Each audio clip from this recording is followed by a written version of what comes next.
on board to support me. It is the heart of a patriot, or rather, philanthropic person, whether in terms of heart or mind, that really stands with others when they are struggling to step up and get into the upstairs.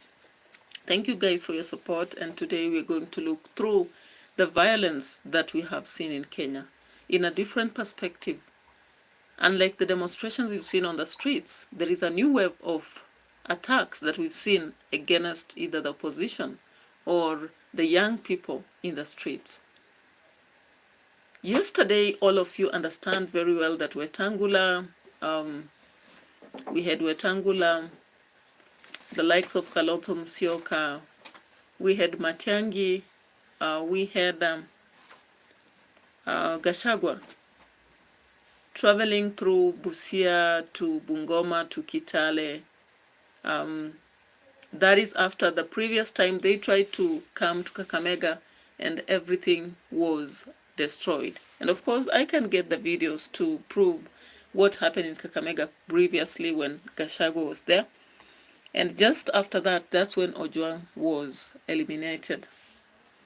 And many people indicated that, of course, Gachagua was being, hunted down. Such claims then send a nerve of cold or chilly flows, in our hearts and our bodies.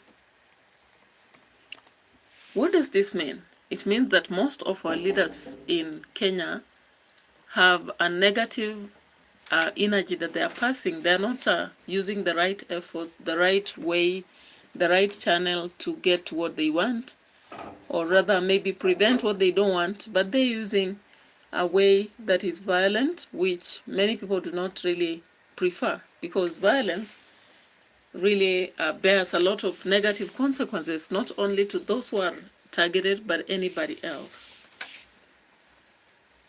Now let's go back to Gachagua's attack in Kakamega, if you can remember.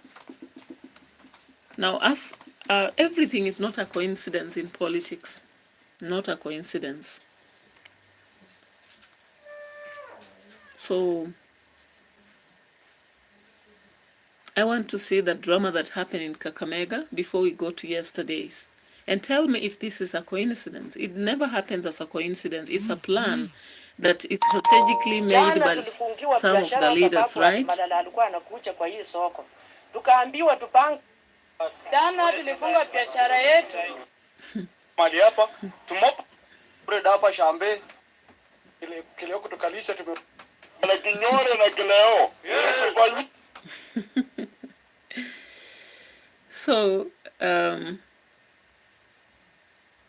So of course, a day later, traders in Kakamega came about demanding that they have to be paid because they closed their businesses, right? Let's just check at this. Oh my God.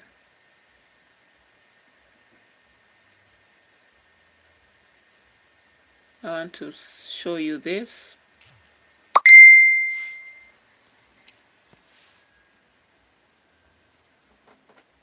I'm not getting that video very fast.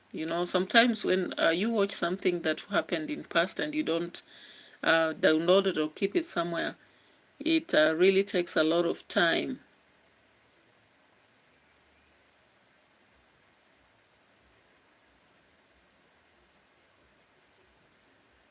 So of course, all of us understand that there were a lot of chaos. Huh? Here it is. I found it. Here it is. This is Kakamega town, right? This is Kakamega town. Look at that.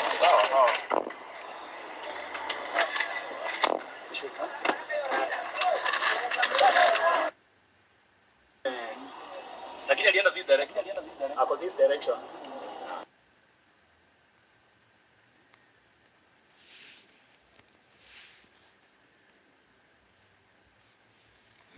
The video was not very well captured. It's kinda hanging.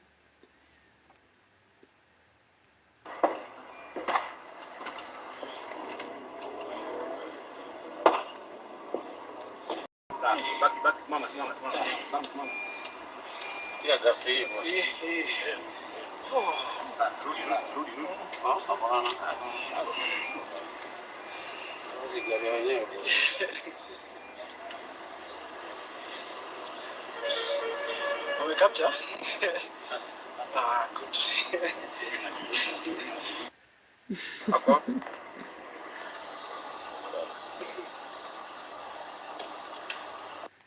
So here we saw people running, taking to the run, you know. It was not very well captured, but that's what happened in Kakamega. And of course, after the attacks, there was a hunt for Gachagua, right? Now, 2 days ago, Gachagua and his allies began to, you know, to take their floor in the western part. Now, if you can remember very well, the live conversation between Gachagua and the NTV channel, Gachagua came out saying that goons are planned. We have never been in government. But who are we to doubt Gachagua, who has been there? They always say that when the alligator comes out of water and says that the crocodile is sick, who can doubt the story? Now, we've seen that Ichung'wah ordered the DCI to arrest Wanjiku Thiga and Peter Kawanjiru, right? Then, yesterday we saw the goons attacking the Gachagua convoy in Bungoma. I want us to go to that. Let's go to that.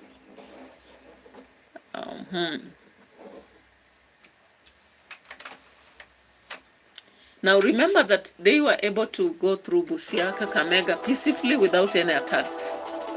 However, when they reached the stronghold of Wetangula, even though people had listened to them, something happened and it had to strike. So let's ukombozi wa taifa la Kenya ya 2027 imeanzia Kakamega leo, si ndio? Na Kakamega imeongea, mkoa wa Magharibi umeongea. Ama namna gani watu wetu? Hiyo ni uongo ama ni ukweli? Uongo ama ni ukweli? Sisi tumesema mambo ya abduction ishe, si ndio? Mambo ya mauaji, wananchi wapewe nafasi ya kuongea na kukosoa serikali bila uoga, si ndio? Mimi vile ninasimama mbele yenu, mimi ni mfungwa wa kisiasa, I'm a political prisoner.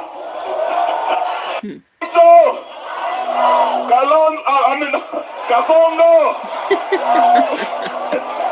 Sio Kalonzo. Kasongo. Kaongo. Sasa ukombozi. Hii timu anaogopa kushikwa vile vile. Mahali Kenya imefika, haitaki viongozi ambao wako na uoga.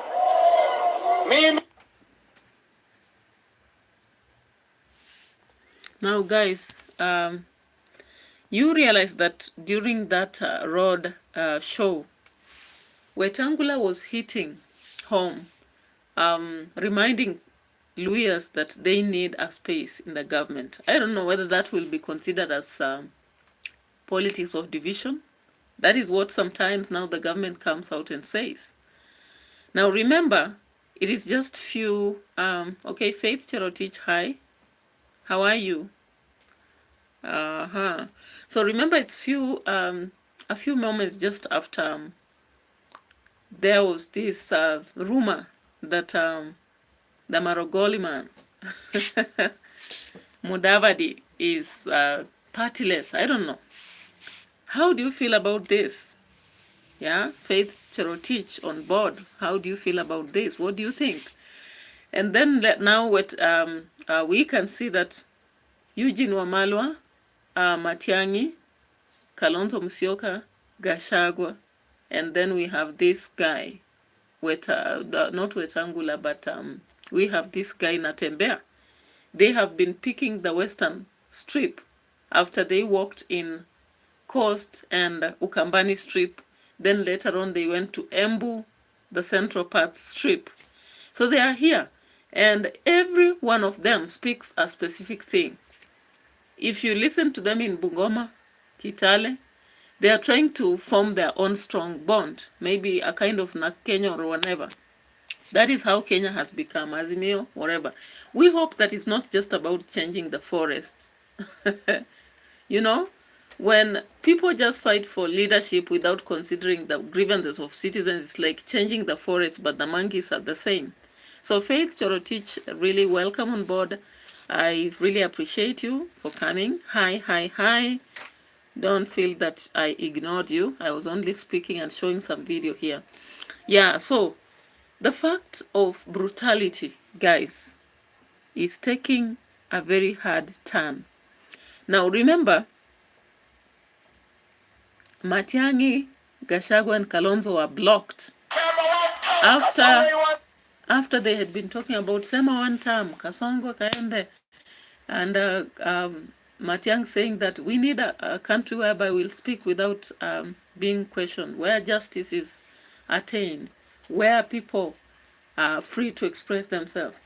Kalonzo says that we have to reinforce change in the governance, where Natembea says Waluya should stop now being the grave diggers, the maids, cooks, and doing the odd jobs.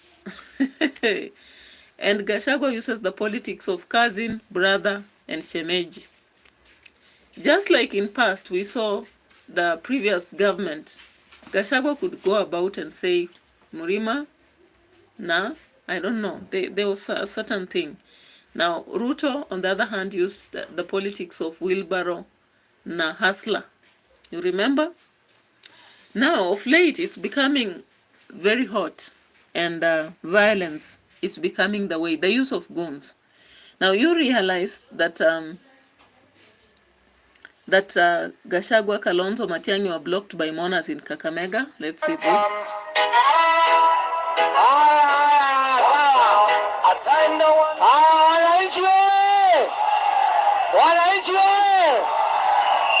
Sasa zima hiyo mziki kidogo, zima hii ya lori. Haya, wananchi muko salama? Kwanza kabisa sisi kwa niaba ya watu wa opposition tunasema pole kwa matanga ambayo mmekuwa nayo. Tuko hapa na Mheshimiwa Rigathi Gachagua. Tuko hapa na kiongozi wetu wa hapa mkoa wa Magharibi, Mheshimiwa Eugene Wamalwa. Tuko hapa na Mheshimiwa Kalonzo Musyoka. Tuko na Mheshimiwa George Natembea. Tuko na Mheshimiwa Justus Muturi. Na tuko na Mheshimiwa Muhisa Kitui. Sisi tunaomba kwa sababu tunaenda matanga, mheshimiwa awasalamie kidogo, alafu tuseme pole, si ndio?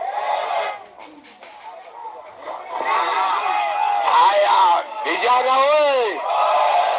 Hi cousins. Hi makuzo. Hi cousins. Hapa ni one time. Hapa ni one time. Hapa ni one time. Kasongo aende asiende.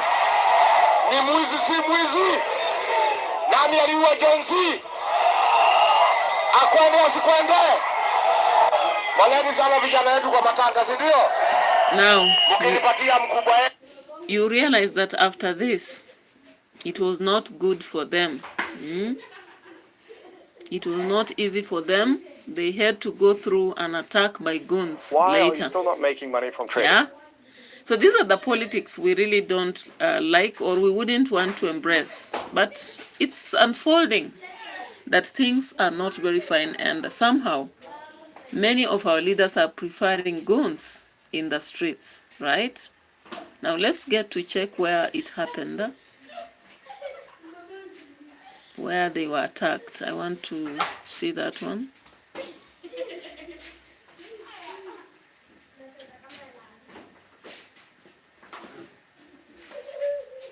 here.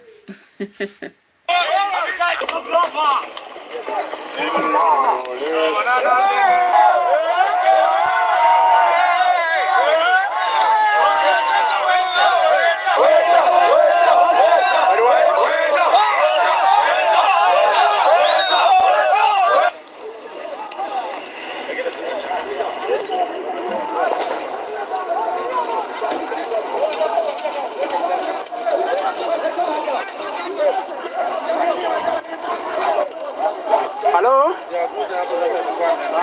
Avieta, usikie Matiagas?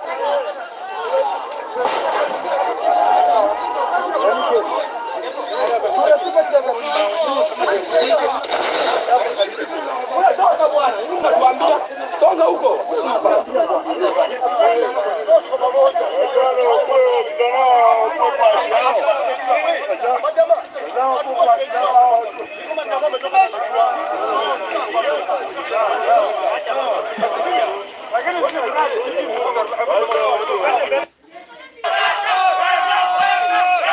Yeah, now if you understand the politics, it means that these guys either had been paid as goons, you know? Good evening and welcome back to our channel once again. It's possible they had been hired as goons to disrupt. Now, the spirit of violence is not only traveling in the leaders, but the young people.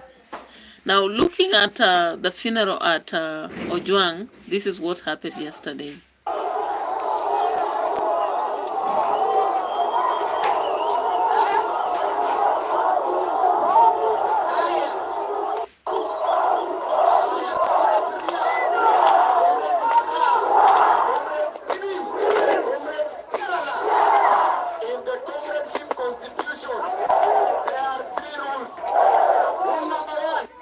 As a student leader, University of Nairobi, for several years. So, of course, during that funeral, the young people demanded that it's either they'll go hit their walls in police centers until they die like Ojwang, the way that police claimed, or justice be observed. Now, let's go back to after this attack, what happened? After this attack, we see that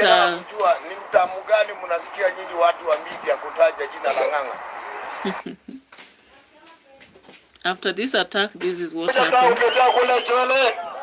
Wakaweka wakora kwa barabara na mawe na mabunduki, wametuharibia magari kabisa ya watu. Kazi ya Wetangula nini? Wetangula, Wakoli, Waluke, watu wetu nataka munisikie. Wakati huu tukienda kwa kura tutachagua watu ambazo wenyewe. If you'd like to see the videos of the damage that was done to the cars, just check out the link below in the comment section. Yeah, so now back to this issue of goons. You know, back. So guys, if we have to understand that it's not a random attack. We see from the time this man here stood speaking. You remember? Mimi nilipiga kura uondolewe. Lakini nilipiga kura uondolewe ukuje tusaidie kutoa one term. To be honest, that was a very flimsy reason to impeach someone, but we'll accept his News will invest 2.5 billion.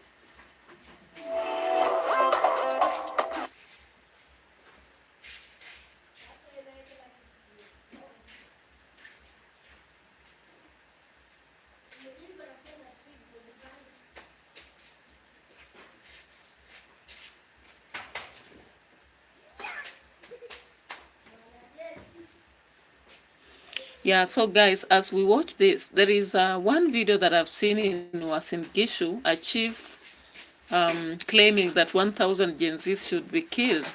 I'm looking for that video particularly, you know. And I'm wondering, what kind of leadership is this, you know? What kind of leadership? Why should somebody have the courage to indicate that some people should be killed? Let me see this video that I had just watched. And then it's so disheartening if leaders can turn into giving such orders, or rather giving such claims you know. Yeah, there is an assistant chief in Uasin Gishu who has given a call to eliminate 1,000 Gen Zs. So let's look at this. Look at this.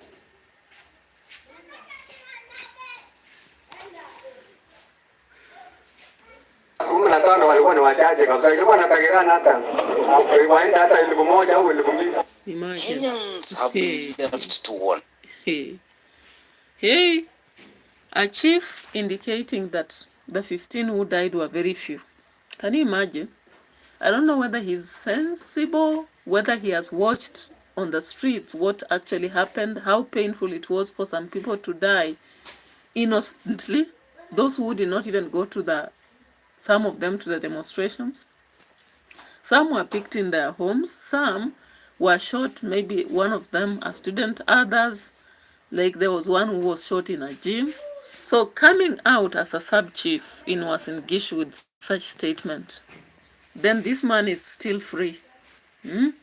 Having talked about they should have even have eliminated 1,000 Gen Zs, 15 ni wachache.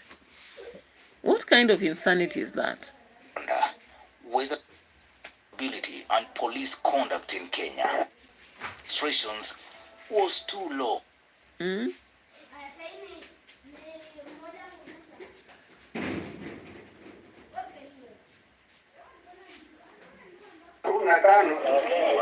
Hata hiyo ile maneno wao watu walifanya, hata watu 15 walikuwa ni wachache kabisa, ilikuwa natakikana hata waende hata 1,000 au 2,000. Hiyo sio mzuri, hiyo sio siasa, lakini ni waliku. Hiyo ni mbaya, hiyo sio mzuri kabisa. So kwa sababu ya mimi sitaendelea kusema mimi, lakini tuombe nchi yetu, tuombe. I think sometimes we really abuse God, you know. In the Bible, there's nowhere where God justifies killing. This man stands and says that the Gen Zs who were killed were very few. 15 were very few. There were supposed to be at least 2,000. And then at the same time, he says we pray for our country.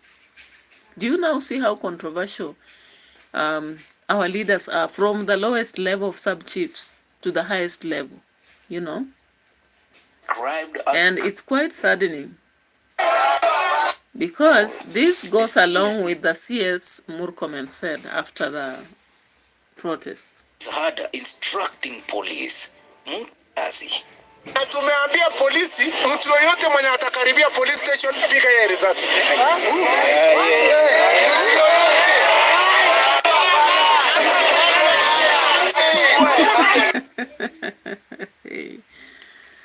Hey, Francis Kamau is back. I had to just pause a little bit and come for another video. Now this one is on political violence, you know.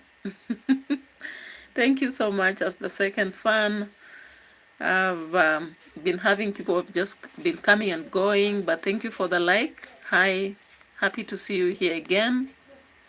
I saw you. I don't know whether you are on the other platform, the Edutainment for Us. Now you are here on Live Saga TV. I really appreciate your presence.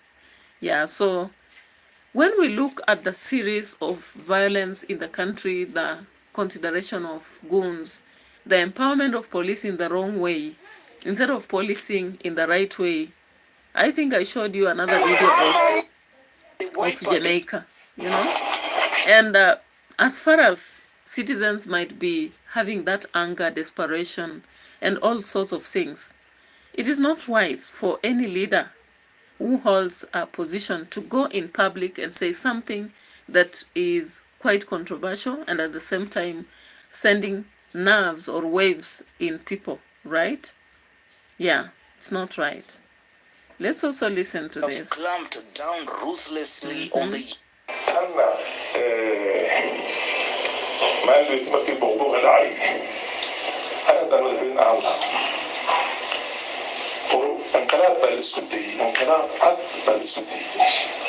caruurtii tujaartii iyo maalqabeentii iyo dadka xaaraanta lagu soo koriyey oo dhan oo hal qoys boqolkiiba 80 ee suuqa lagu soo daariyey oo la yidhaahday baarlamaankana qabsada state house qabsada waa carari doonaa. The controversy comes at a critical time for Kenya. The June 25th protests have reignited calls for violent acts, including looting and assaults.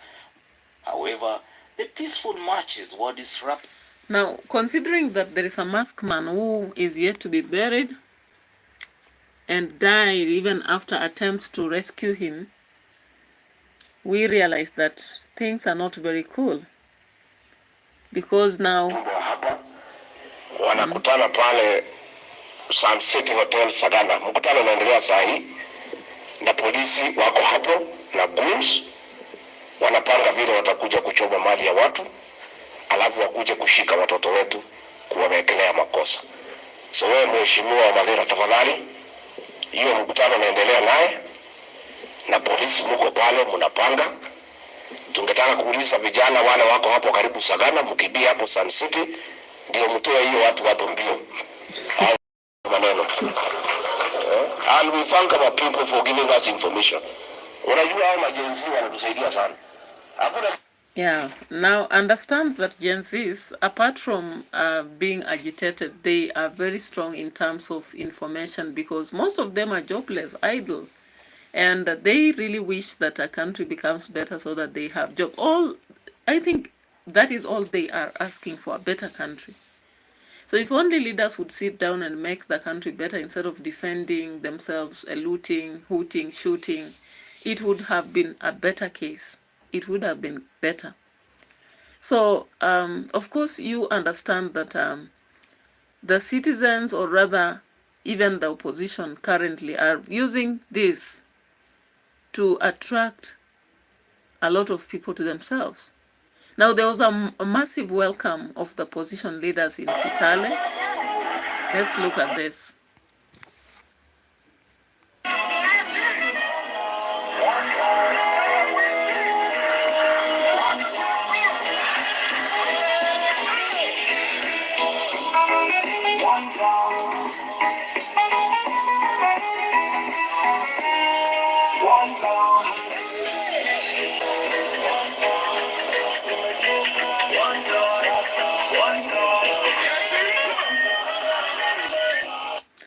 So you tell me how. Bungoma, Busia, Kakamega, Vihiga, tunasema ni nini? Tunasema ni nini? Na mimi nimesema nitashikana na mheshimiwa Natembea na mheshimiwa Eugene Wamalwa kuhakikisha huyu Kasongo ameenda nyumbani kabisa. Mimi nasikia walikuwa wamepanga ati wa impeach Natembea. Sisi tunaambia William Ruto, kama wewe ni mwanaume, karibu kushika Natembea utaona. Now, if you've been watching even Kimani Ichung'wah, he's so shocked about this aspect of cousin. And so he stood the other day, I don't know whether I'll see that video, and he was now just like a hopeless student who has been overcome by the teacher. He was mimicking the aspect of cousins. Hello, cousins. Let me just see whether I'll find it. Let's look at Kimani Ichung'wah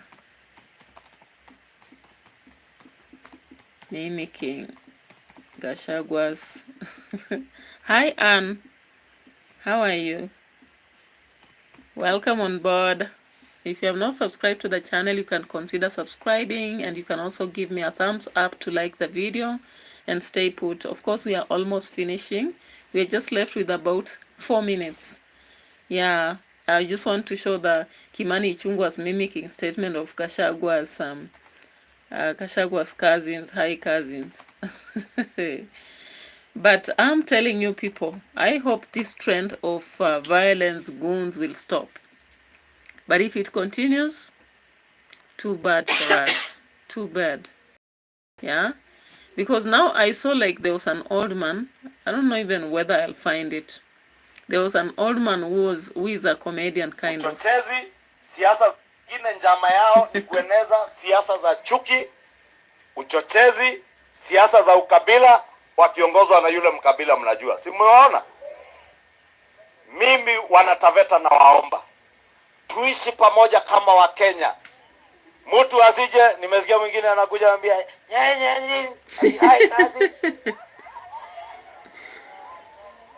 Sasa ukienda ati uenda kwa Akamba waambia nyanyasi. Ukienda kwa wengine nyinyi ni shemeji. Hiyo ni siasa ya ubaguzi. All right. So that is Kimani Ichung'wah for you. Anne says, I'm good, thanks. Welcome on board. Give me a like, just a thumbs up on my video. Now see that Wanjiku Thiga, the youth leader, has been finally arrested. But at Kiambu police station, you see what happened? She had to be released on cash bail. Look at that.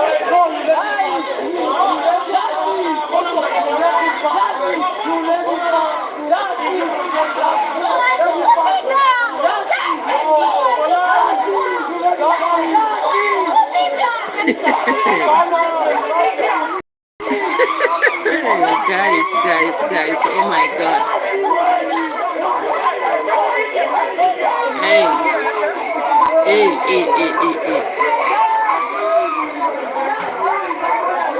So you come on the street and tell us.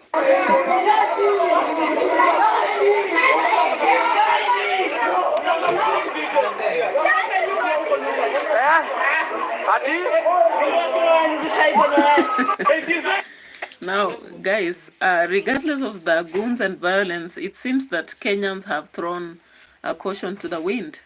So today we saw that people really attacked the Kiambu police station until they had to release the young leader who had been arrested. That is Wanjiku Thiga. So you can imagine what is happening in our country. Anne says, bye, teacher. Okay, thank you for coming on board. And I'm really glad that you came by. I'm really appreciative. Yeah, so you can see the waves of violence are communicating something. There is a probable shake in the government. The government is shaking and afraid, and that is why we can see the mimicking. That is why we can see the mimicking of them, of Gachagua, of high cousins. And strategic moves that are being made by the opposition seem to really be sending a lot of shockwaves in the government. Anyway, let's hope for the best and the fact that goons will stop, because we really stand for justice, we stand for responsible, reasonable politics, and the aspect of goons and kind of attacks, blockages, and storms being used to destroy cars and the property are the worst way we can go in politics as a country which normally purports to be politically mature and to really be having this what we call hey, the absurd call for application of constitution, the freedoms. Yeah, it really does not stand right if we keep saying that, and at the same time we have goons, we have fights, we have violence, we have arrests that are not quite understood, and killings that end lives of people prematurely, when we can have other resolutions, discussions, dialogues. How do you go telling the young people to negotiate and agree when we are seeing from the top that people opt to kill, to arrest, to beat, you know? Yeah, so I really appreciate the police of Kiambu, because regardless of Murkomen having given them powers to shoot, today we saw that they were just restraining people from going in, and later on they had to release Thaga on cash bail. So bye bye for now, adios. Let's meet again in another, maybe tomorrow's discussion. Today I'm so overwhelmed. I think I can reach, that is the far I can reach. Bye bye.